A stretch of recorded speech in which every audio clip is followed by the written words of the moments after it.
他出车祸差点毁容时，我提了分手。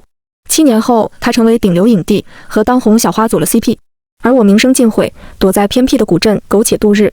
在遇见时，他问我，早知今日，当初还会放弃我吗？我平静地看着他的眼睛，会放弃他，但从未放弃过喜欢他，只是从浓烈变得悄无声息。我原本以为这辈子都不会再跟贺青林有交集，没想到分手7年后，居然这座偏僻的古镇看见了他。贺青林被一行人簇拥在中间，身边站着当红小花黎若若，真像是一对璧人。来了个人。黎若若瞟了我一眼，问：“是民宿那边派来接我们的人吗？”我用口罩和帽子把自己裹得严严实实，点了下头。我在古镇里的一家民宿打工，今天老板娘云姐告诉我，有几个剧组的人要来民宿看景，让我到古镇门口接人。没想到其中竟然有贺青林。那就走吧。贺青林随口应声。我将帽檐压得更低，沉默着在前面带路，生怕被人认出。好在他们一路相谈甚欢，没人注意到我。这个古镇挺适合取景，有种被烟雨笼罩的忧郁感，符合咱们这部戏虐心的基调，被其他人称作导演的中年男人评价道。李若若笑了笑，要说虐心，听说青林之前有个女朋友，在他出车祸时突然提了分手，真的假的？我后背一僵，听见身后的贺青林轻轻了一声。李若若替他愤愤不平，你前女友怎么想的？你那次车祸差点毁容，正是最需要他的时候，他怎么能抛下你？换作是我，肯定会一直陪在你身边的。看似声讨的话，实则隐藏暧昧。贺青林没应声，但这也不妨碍其他人开始八卦，无非是说前女友冷血自私，错过了这么优质的潜力股，又夸黎若若漂亮善良，跟贺青林很般配。黎若若曾跟贺青林在一部电影中饰演情侣，感人至深，网上早就举起了他们的 CP 大旗。他们在一起是众望所归。有人半开玩笑地问：“贺影帝，你这么多年没有再谈恋爱，不会是因为旧情难忘吧？”我心脏猛地一跳，不由放慢脚步。身后的沉默如同绳索，险些将我拖入漩涡。半晌，才听到贺青林淡淡开口：“怎么可能？是啊，以贺青林如今的身份，怎么可能旧情难忘？7年了，他从默默无闻的18线演员变成家喻户晓的影帝，他有着辽阔的未来和数不清的选择。而我，这个当年抛弃他的前女友，早已是个没有选择的人了。”我心神恍惚，踩滑了脚下的青石板路，即将摔倒时，一只有力的大手稳稳扶住了我。没事吧？贺青林磁性的声音响在我的耳边。我急忙站稳，低着头掩饰慌张。没事，民宿已经近在眼前，我只想交了差赶紧跑。可扶着我的那只手却骤然一紧。是你。贺青林伸出另一只手，不由分说的想要掀我的帽子。我连忙按住帽檐，连着后退好几步。贺青林跟了上来，我退他近，步步紧逼。眼看我无处可逃，云姐适时出现。哎呀，可算是等来了，你们几位就是剧组的人吧？快，请进，我给各位介绍一下我家民宿。要是能被选成电视剧取景地，我一定全力配合。他冲我使了个眼色，小苏还站在这儿干什么？有几间客房还没收，快去！我如蒙大赦，逃也似的跑了，却感到身后有一道灼灼的目光始终跟随着我。我想，贺青林或许已经认出了我，我们毕竟曾经在一起3年。那也是我一生中最幸福的3年。10年前，我们刚刚大学毕业，在同一部电视剧里跑龙套。在片场，我们最常做的事就是等待，等待主演做好装扮，等待零碎而短暂的戏份，等待被遗忘后又被突然叫起。我们就在等待的闲聊中成为朋友，再成为恋人。那时我们一无所有，却怀着对未来最美好的期待。记得那个冬夜，横店很冷，风里夹带着雨，我穿着戏服瑟瑟发抖，不知道他从哪里摸出个热乎乎的烤红薯，塞到我手里，腾腾的热气驱散了寒冷，胃暖了，心也暖了。在那个冷雨与热红薯交织的夜晚，我感到了幸福。后来我淋过了很多的雨，挨过了很多的冻，但当年烤红薯的温度却始终留在我心里。苏叔，贺青林的声音在身后响起，将我从回忆里拉了出来。我已经很久没听到有人叫我的大名，除了云姐知道我身份证上的名字，其他往来的客人都只知道我叫小苏。我忍住没回头，希望贺青林以为认错了人，自觉离开。可下一瞬，一根修长的手指勾走了我的口罩。果然是你。贺青林定定地看着我，眼中的情绪复杂难辨。我的身体僵了僵，装作若无其事的样子，继续打扫客房。先生，你认错人了吧？我试图搪塞。分手7年，生活早已将我雕刻成另一副模样。我不想以这副样子面对如此耀眼的他。装还装？贺青林眼中凝着怒意，咬牙切齿地说：“苏叔，你就算是化成灰，我也认得出你。”我叹了口气，终究还是停下手里的活，望向他。可是你根本没有认出我的必要。没必要。贺青林看着我的眼睛，声音冷得发寒。你一走了之，躲了我7年，连个交代都没有。现在告诉我没必要。我哽了哽喉咙，低声道：我跟你说过分手的。原因呢？之前告诉过你，我累了。我要听真正的原因。他克制许久的声调陡然升高，像是压抑的火山，终于忍不住爆发。我愣住了，压下心中的震动，我惨然一笑。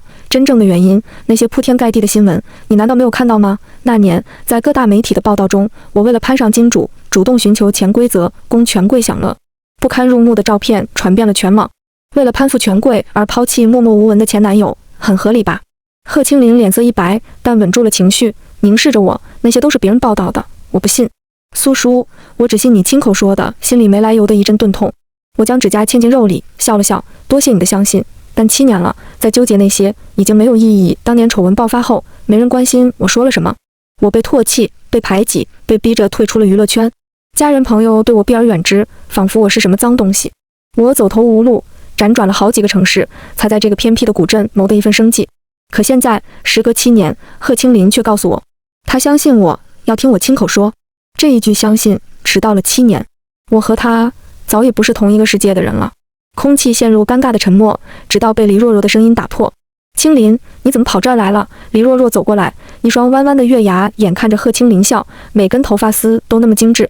贺青林随口说，过来看一下房间。黎若若这才将目光转向我。哎，这不就是刚刚给我们带路的姑娘吗？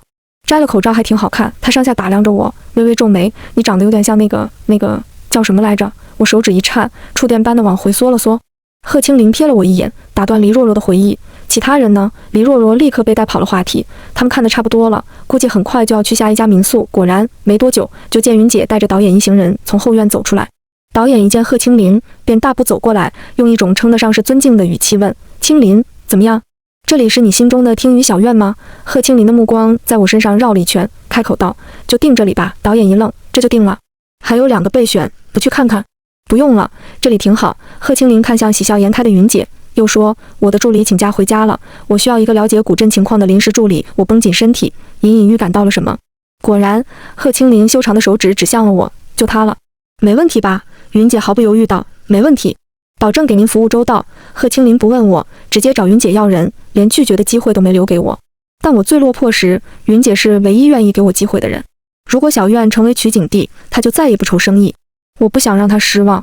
确定了取景地，贺青林一行人便走了，约好第2天再来拍宣传照。这天晚上，我又梦到了7年前的往事。肥头大耳的中年男人坐在我面前，露出胜券在握的笑容。你知道我是谁？只要跟了我，不愁大红大紫的机会。我想也没想，直接打断他：不用了，我有男朋友。我拒绝得太过果断，丝毫没有给他留面子。这位资本大佬被惹怒了。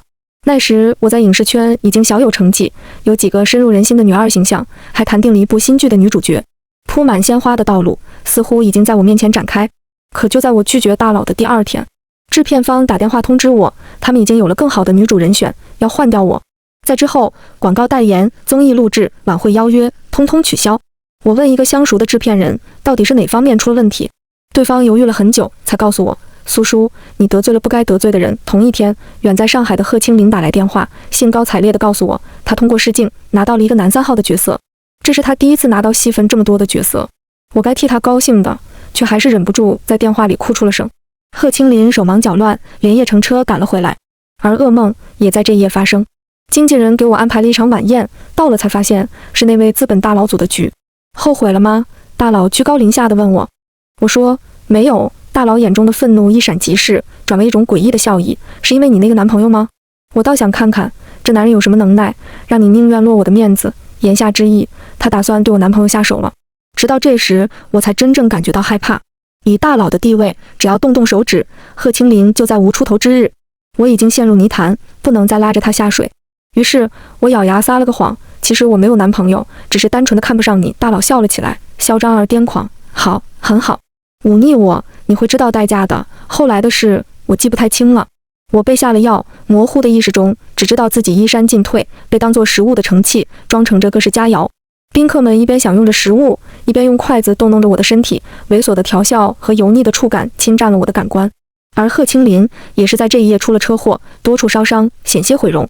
当我拖着伤痕累累的身体想去医院看他时，他的经纪人拦下了我：苏叔，你的丑闻已经人尽皆知。但贺青林还有未来，你不要毁了他。我说好，我不见他，但请你把这30万转到他的账户，别说是我给的，我会和他分手，赔完了所有的违约金，我就剩这30万。贺青林这些年一直在跑龙套，没挣什么钱，根本拿不出医疗费。等亲眼看到他的经纪人将这30万转到他的账户，我才松了口气。贺青林，等你出院后，找个风大的地方，把我忘了吧。你那样才华横溢，一定会有璀璨的未来。我在黑夜中惊醒，哭坐到天亮。收拾好自己出门，没过多久，剧组拍摄宣传照的队伍也来了。贺青林和黎若若是最后出场的，两个人有说有笑，讨论着剧本里的人物。整个过程中，贺青林只看了一眼我这个临时助理，一句话没说。即使分手了7年，心中仍隐隐觉得钝痛。正想走，却又被贺青林叫住：“缺一个打光的，你顶上。”我以为他一直专注地看着黎若若，没想到我一跑就被发现。于是我只好举着灯光，被迫看他们在镜头下亲密的姿态。最初的那点钝痛渐渐变成了麻木。像我这样一滩烂泥的人，如今看他如同天上皓月，是再也够不上的，连嫉妒都没有资格。等他们拍完，摄影师挑了几张照片给2位主角传了过去。贺青林拿着照片问我拍得好看吗？照片上是男女主角的对视，眼神纠缠，富有张力。我讷讷回答好看。明明是夸奖的话，贺青林却不高兴了。你觉得我和别的女人拍的照好看？我愣了愣，一时没明白他的意思。那不好看。贺青林眼中的不满更深了，他深深地吸了一口气，像是在克制什么情绪。你不要总拿这副事不关己的样子搪塞我。你敢说刚才我跟别人说笑不理你时，你没有一点难受？我反问，你是故意的？他没回答，只是望着我，那目光深邃如谜，仿佛透过我的眼睛看到了我的内里。苏叔，你变了很多。我笑了笑，7年了，谁会不变呢？过了30岁，胶原蛋白迅速流失，青春离我越来越远。但贺青林却摇了摇头，变的不是你的样貌，而是你的眼睛。苏叔，我在你的眼睛里找不到光了。从前，贺青林最喜欢看我的眼睛，他说我的眼里亮晶晶的，像星星闪着光。那时候我还很喜欢自己，有爱的人，有愿意为之奋斗的事业，整个人生龙活虎，相信更好的未来在等着我。可后来，在无数的嘲讽声、咒骂声、调笑声中，我越来越讨厌自己。都说时间是最好的解药，但7年了，我并没有从那段日子走出来，是他自己走过去的。我张了张口，想要说些什么，却只剩下一声叹息。恰好这时黎若若找了过来，催促贺青林离开。青林，找你半天了，咱们拍完可以回酒店了。剧组的主演都住在县里唯一一家5星级酒店，其他人员住得稍近，档次也更低些。我松了口气，终于可以摆脱这揪心的局面。却听贺青林说，我不回酒店了。早上我跟制片人说过，我就住在古镇这家民宿，方便适应环境。我心里咯噔一下。黎若若微微皱眉，似乎觉察到什么，用一种怪异的眼神看了看我，但只是片刻，她又笑了起来。不愧是影帝，演技那么好是有原因的。那我也留下来住民宿好了，也好向你多请教。不用。贺青林想也没想就拒绝。你昨天还说这家民宿的住宿条件不太好，不用因为我而勉强。黎若若脸色悻悻，被贺青林当场落了面子，也不好再强求。他嫌弃地看了眼客房的陈设，还是回了他的5星级酒店。只是临走之前，深深地看了我一眼，那眼神就像是跟我有仇似的。身为贺青林的临时助理，他指挥我去给他收拾行李，我木然地同意了。但真等我认认真真地开始归置他的行李时，他又不高兴了。贺青林气鼓鼓地问我，你怎么都不拒绝一下啊？以前都是我来帮你归置行李的，什么时候轮得到你亲自动手了？我苦笑，今非昔比嘛，你现在是影帝了。贺青林眉目更是不悦，把我从行李箱边拽了起来，别收了，坐，一会儿我自己来收。我没坐。那要是没别的事，我刚一开口就被贺青林打断，谁说没事？过来陪我对戏。我头皮发麻，低低道，我哪行啊？贺青林挑眉看我，你怎么不行？你不是最喜欢演戏吗？那是以前，我现在只想做一条咸鱼。贺青林一股脑把剧本塞我怀里，那就当成是你做助理的职责，还有10天就开机了，我还没找到感觉，还有影帝找不到感觉的。我打开剧本，书签卡在一段男女主的对手戏，那是男女主情感转折的一场重头戏。女主的房间进了歹人，她躲在卫生间里瑟瑟发抖，好不容易才等来了男主。我还没来得及往下看，贺青林就开口说起了台词，对不起，我来晚了。他伸出手，小心翼翼地捧起我的脸，用再轻柔不过的语气说，别怕，都已经解决了。他的气息轻拂过我的脸颊，痒而诱惑。我心跳加快，一时不知该如何反应，拿起剧本找台词。贺青林说，抱住我。这不太好吧？剧本上写的抱住我，我抿了抿唇，伸出一只手，不敢抱，只小心翼翼搭在他的左胸。此刻，他的心跳在我手中，他的呼吸在我耳畔，是如此真实的拥有。哪怕明知这只是剧本的演绎，依然让我鼻子一酸。都过去了，贺清林像捧着一轮月亮，又像拢着一束微风，不敢稍大力。他轻声说：“相信我，以后我不会让你孤单一个人。”我陷在他的鼓掌间，一时竟分不清，他是在对剧中人说，还是在对我说。内心筑起的坚硬堡垒，在这一刻摇摇欲坠。苏叔，他适时地叫我名字。其实你可以试着告诉我的。他伸出手，轻轻抹去我眼角的泪。当初那件事，你是有苦衷的，对不对？试着告诉我吧。你不说，怎么知道我会不相信你？只要你愿意对我袒露一点真相，你就会发现我一直坚定不移地站在你身边。这是第二次，贺清林向我释放这份相信。他在告诉我，他和其他人不一样，他绝不质疑我，绝不伤害我，就像一个早已认定答案的人，在向我寻求一份肯定。7年来，他都是这样说服自己的吗？这一瞬间，我麻木的心脏猛地疼了一下。7年积压的委屈倾泻而下，那些小心翼翼筑好的堡垒，在这一刻轰然崩塌。不，恰恰相反，我闭上眼，认命般的开口：我不告诉你，不是因为不相信你，而是因为太相信你。我太清楚，一旦告诉你真相，你会毫不犹豫地站在我这边。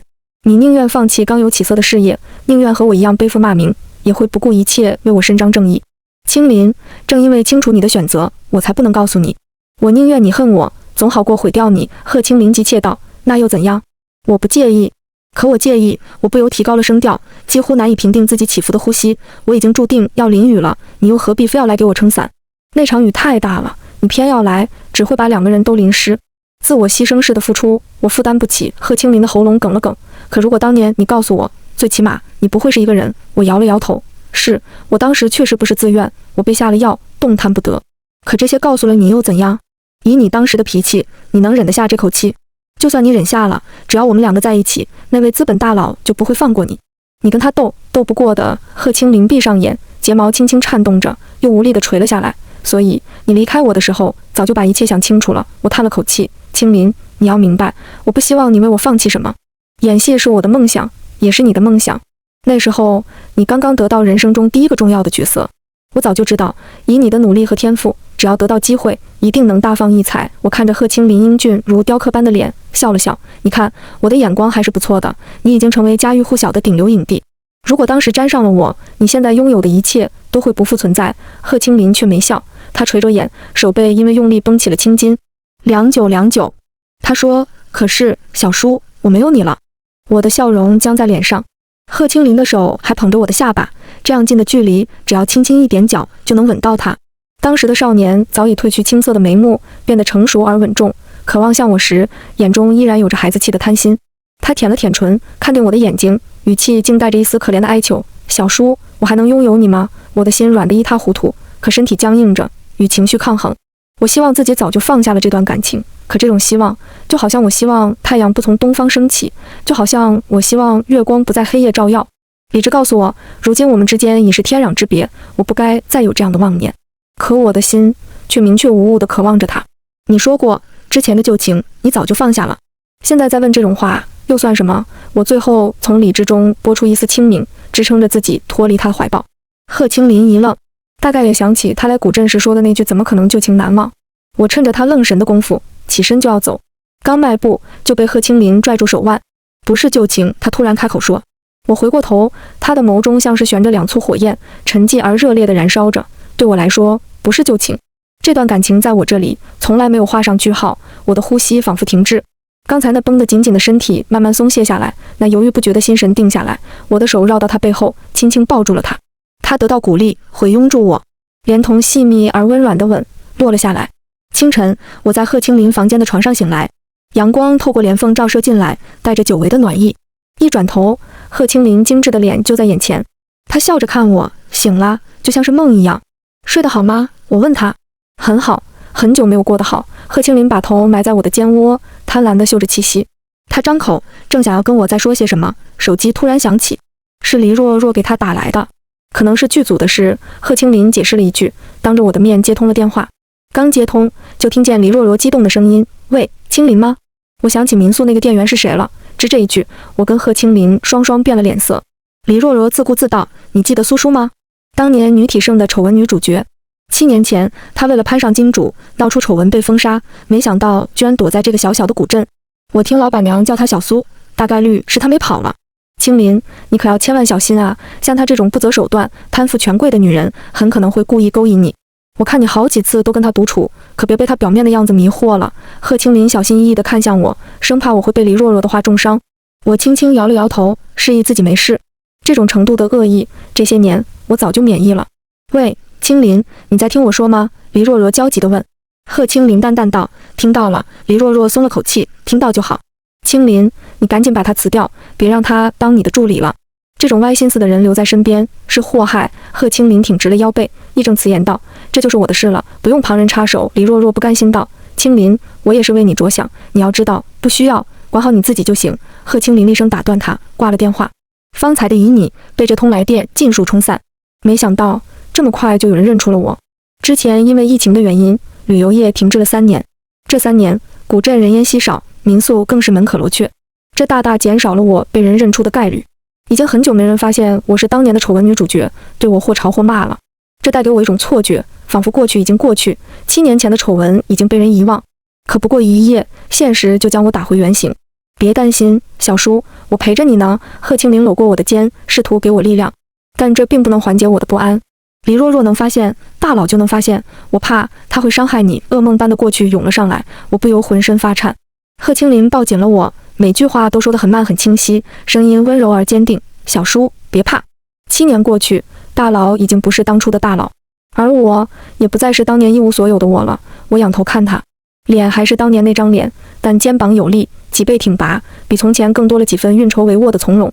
我的呼吸渐渐平定下来，听他缓缓道：“你昨晚说那场雨太大，会把2个人都淋湿。可今非昔比，现在的我已经能撑起足够大、足够结实的伞，为你遮挡风雨。”他温暖有力的手握住了我的，像是真的有力量传递过来。相信我，小叔。我深吸一口气，真的没事吗？贺青林肯定地点了点头。大佬这些年太过张狂，很多人盯着他，大势已去，很快就会完了。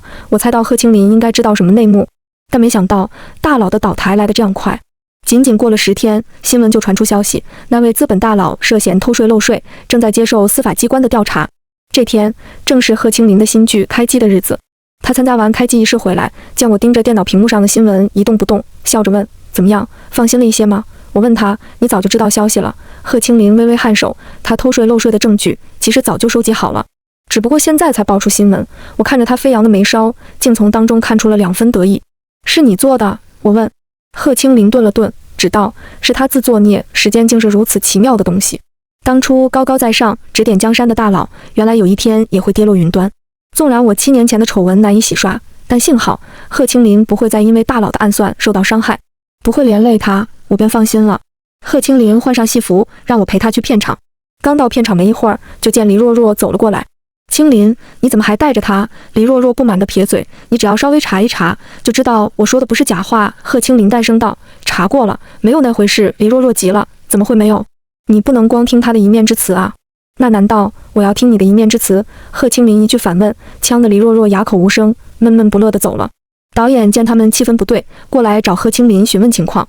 还没开口，不知道怎地看见了我，突然转了话题：“姑娘，你有没有兴趣演戏？”我一直站在贺青林身后不敢吭声，没想到会被导演点到，一时错愕：“你说我？”导演点点头：“我们剧里有个角色是民宿的店员，本来定好了一个女演员，结果她接到另一个戏份更重的角色，不来了。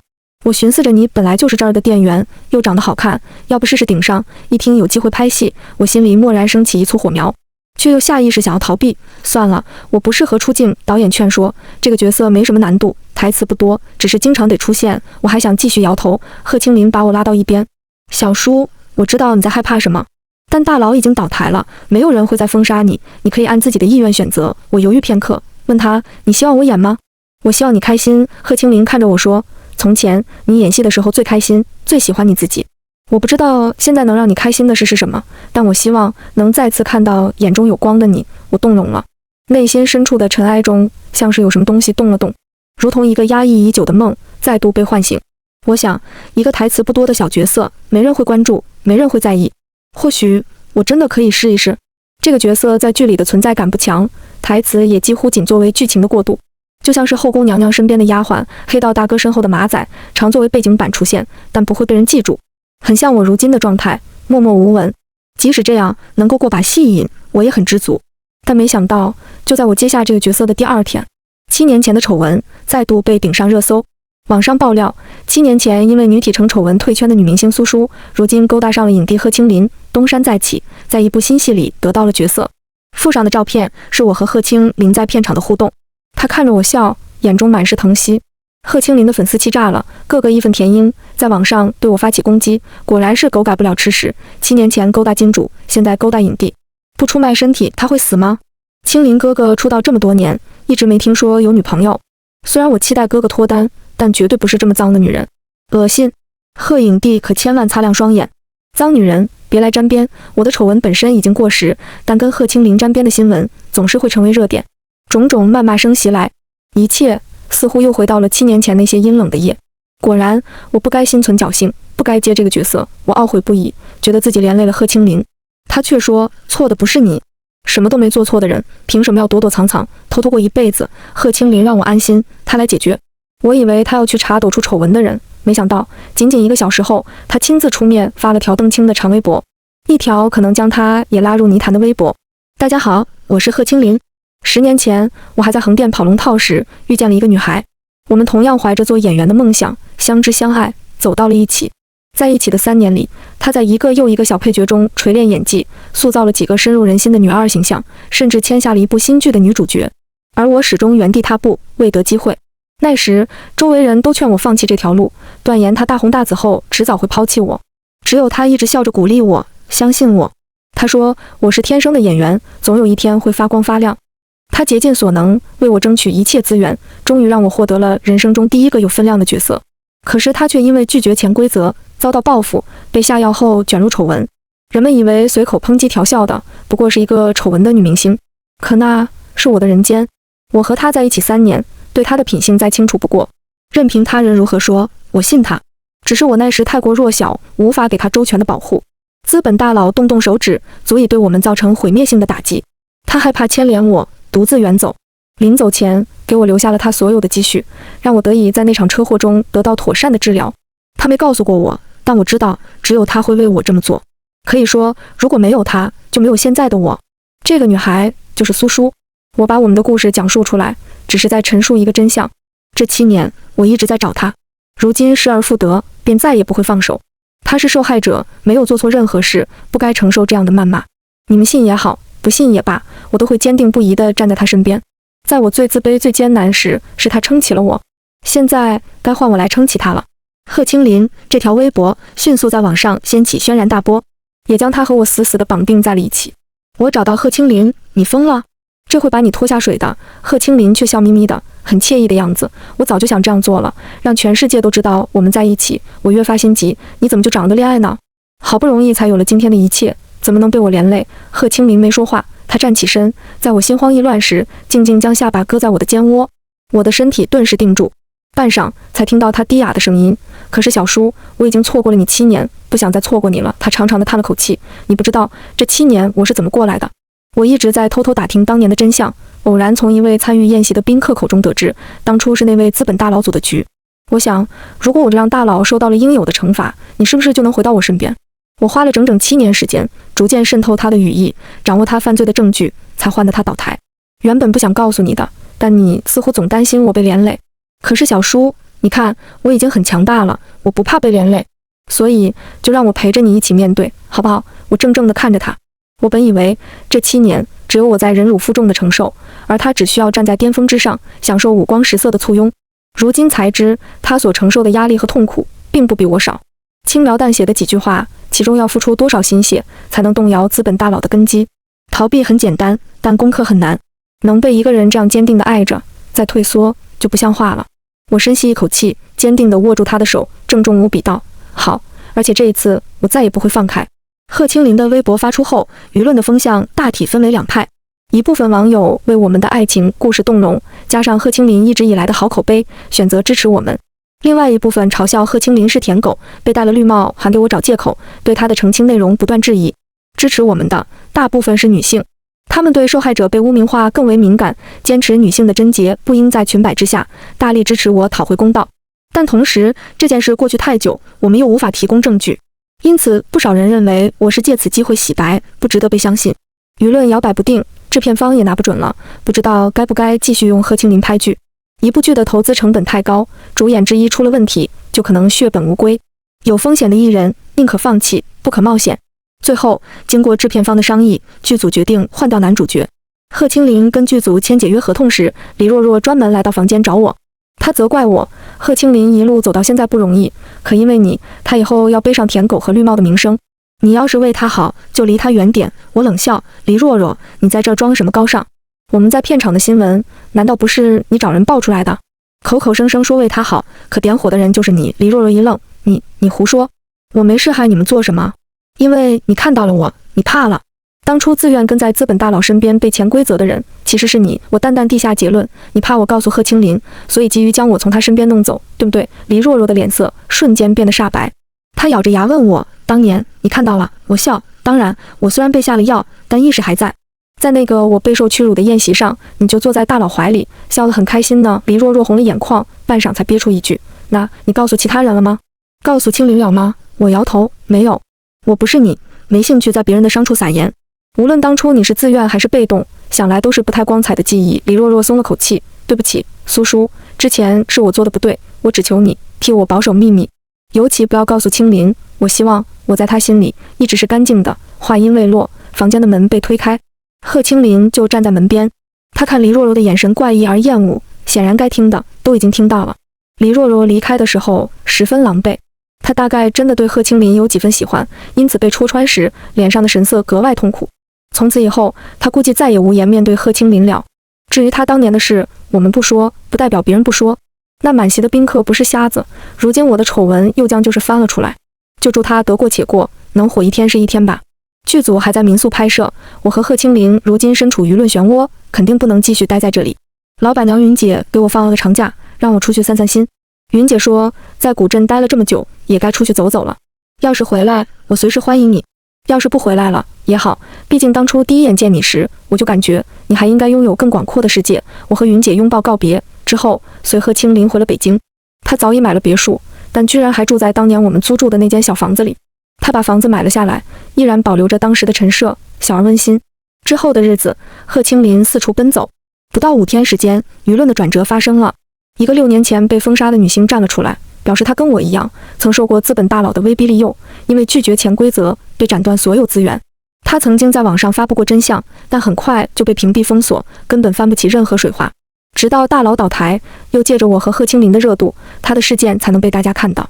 这之后，又陆陆续续有女孩站出来发声。当初被资本大佬祸害的，不是1、2个人，而是一群人。他们曾经忍气吞声，得了贺青林的鼓励和支持，才敢站出来发声。其中有个女孩发出了几年前偷拍的照片，照片上对大佬投怀送抱的，赫然是黎若若。黎若若的风评一时间跌到谷底，古镇剧组紧急暂停拍摄，另择女主。这一回，舆论终于变成了一边倒。我和贺青林得到无数网友的声援，质疑的声音越来越少。古镇剧组的制片人也亲自赶来，邀请贺青林重新出演男主一角。不好意思，最近的片约太多了，下次吧。贺青林直接拒绝。但制片人又说，这次我们来不光是邀请您出演男主，同时也想邀请苏苏女士出演女主。她的经历和剧中的女主角特别相似，都是受人诬陷后躲在古镇，和男主相互扶持、相互支撑，在经历了人生的大起大落后，最终实现自我。我们已经看过苏苏以前演的电视剧，对她的演技非常有信心，希望你们可以共同出演。这倒让贺青林来了兴趣。他问我，小叔，你还想演戏吗？你要是愿意，我陪你。他这话问得小心翼翼，生怕触到我的伤处，但曾经再深的伤都已在他的爱中治愈。我笑了，能重新演戏，还是这样贴合的角色，我当然愿意。但你演不演，取决于你自己。你喜欢这个角色吗？贺青林也笑了，诚恳地说，要是不喜欢，当时也不会接了。贺青林和我最终出演了这部戏。我很久没有演戏了，表演最初有些生疏，但好在女主的经历和我有许多相似之处，再加上贺青林的悉心引导，我在演技上进步很快。在演戏的过程中，我常常带入自己，被污蔑后失去一切，从震惊、痛苦、自我怀疑，再到麻木、庸碌、黯淡无光。在剧情中，我像是把过去7年的人生走了一遍，又在遇见男主后峰回路转，走向更璀璨的未来。我的未来也会像剧中的女主一样，再度焕发光彩吗？或许是剧中的角色影响了我，也或许是贺青林的陪伴宽慰了我，我渐渐从过去的阴影中走了出来，重新昂首挺胸，温柔地对待这个世界。这份温柔是看透了这个世界的斑驳后，依然选择深爱。恰逢冬日，古镇的夜风浸着冷雨，吹得我瑟瑟发抖。不知道贺青林从哪里摸出个热乎乎的烤红薯，如同10年前一样，塞进了我的手里。腾腾的热气驱散了寒冷，胃暖了，心也暖了。我笑嘻嘻地举着包好的红薯，喂到他嘴边，你也吃。贺青林却没张口，愣愣地看着我。怎么了？我笑着问。他眼中隐隐有泪，动容地望着我，半哭半笑。小叔，你眼睛里的光真好看。我的手悬在半空。我眼中的光回来了吗？那些压抑的、委屈的、痛苦的时光，不再成为夜夜缠绕我的噩梦，反而沉淀为一种通透和静定。我知道这束光是贺青林带回给我的，他的怀抱温暖而安全，让我不再彷徨。小叔，我希望你眼中永远有光，永远充满希望。有你在，我会的。我曾得到一束光，在日落前还给太阳。那碎了一地的黄昏散落在脚边，我以为我不会再看到光芒。直到漆黑的深夜，我从你身上看到了圣光。原来照亮我的不是太阳，而是你，我的爱人，贺青林。